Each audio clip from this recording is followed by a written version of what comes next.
பல பருவத்தில் நம்ம விவசாயம் பண்ணினாலும் ஒட்டு மொத்தமா நம்ம பூமியில ஒரு பெரிய பருவ காலமா இயற்கை வடிவமைச்சு கொடுக்கறது ஆடி மாசம். ஆடி 18 குறிச்சிருக்கிறாங்க.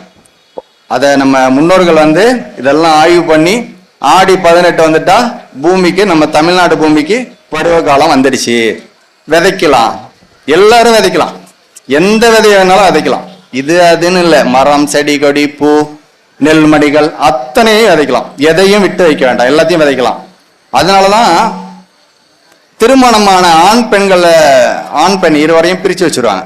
தை மாசம் கல்யாணம் ஆயிருக்கும், அல்ல அடுத்து வரக்கூடிய மதங்கள்ல கல்யாணம் ஆயிருக்கும். ஆடி மாசம் ஒன்னானா 1 தேதிக்கெல்லாம் அழைச்சிட்டு போய் 2 பேர் பிரிச்சு வச்சுட்டு ஆடி பெருக்கு விட்டு தாலி பெருக்கி போட்டு 2 பேரையும் ஒரே வீட்டுல அனுப்பி வைப்பாங்க. ஏன்னா இந்த ஆடி 18க்கு பிறகு இந்த பூமியில ஒரு அற்புதமான ஒரு அருமையான ஒரு சூழலை வந்து இங்க நிலவ துவங்குது. அதனால அந்த நேரத்துல விதைக்கக்கூடிய விதைகள் நல்ல முளைப்புத்திறன் நல்லா இருக்கும்.